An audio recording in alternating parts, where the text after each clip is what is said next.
estabelecer uma distinção aí de momentos históricos e de um lapso de tempo que a gente teve aí, de mais ou menos uns 25 a 30 anos, eu diria 20 anos, de uma ausência de um movimento estudantil que fosse minimamente organizado, que tivesse uma pauta que mantivesse o processo de organização estudantil ao longo dos últimos 20 anos, de maneira que esses estudantes sempre tivessem o exercício dessa consciência de cidadania e de como atuar nesses procedimentos. É óbvio que isso está misturado com aquela questão que a gente vem discutindo nos últimos dias, num movimento legítimo, totalmente legítimo por reivindicação de direitos, você tem misturado aí algumas pessoas que, com menos consciência ainda, tentam inflamar as pessoas para poder partir para atos de vandalismo.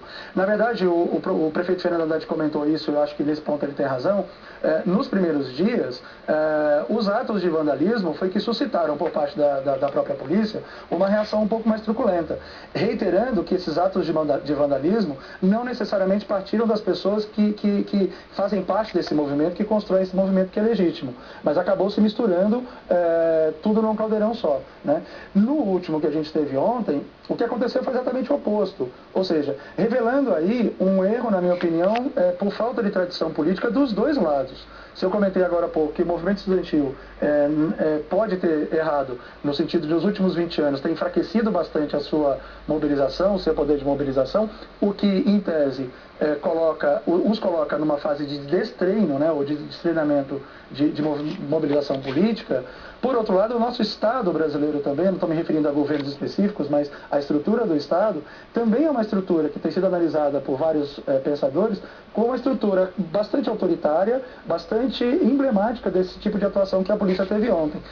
Muitas vezes ela consegue se conter, o Estado consegue ter, como o próprio prefeito disse, um gerenciamento de crise, que na minha opinião não aconteceu ontem, mas um gerenciamento de crise é capaz de conter certos excessos. Mas o que a gente viu ontem foi a explosão, na minha opinião, desses vários erros aí históricos que a gente vem acumulando por uma falta mesmo de tradição política, que eu diria é mundial. Professor, como diz o Rock, né? Polícia para quem precisa de polícia, mas política todos precisamos. Como é que se faz agora para se manter um diálogo, para se tentar, de alguma maneira, serenar os ânimos? Porque se houver hoje, por exemplo, uma eventual radicalização, isso aí não vai ter fim no curto prazo. Como é que se resolve, na sua opinião? O que é que precisa fazer agora? Olha, Sidney, é importante a gente entender o seguinte, desses dois lados, de onde se espera racionalidade? De onde se espera uma ação pautada por um princípio racional de gerenciamento, de adequação das estruturas? É do Estado.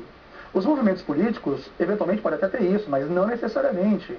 Mas é um pressuposto da própria concepção do Estado, isso você vai encontrar em toda a filosofia política clássica, é um pressuposto da estrutura do Estado esse princípio racional. É o Estado que detém, por exemplo, o monopólio do uso da força, é o Estado que tem que gerenciar todos os princípios para o ordenamento da sociedade. Então, é de se esperar do Estado, né, que ao invés de ter uma ação meramente truculenta, como aconteceu ontem, que ele tome várias iniciativas, incansáveis iniciativas, para estabelecer esse processo de negociação.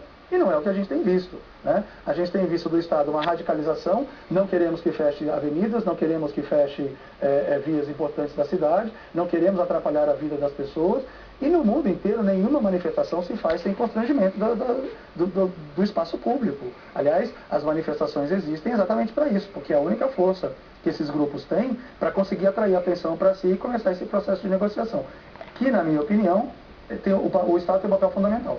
Pessoal, continue conosco, porque vamos aprofundar essa conversa.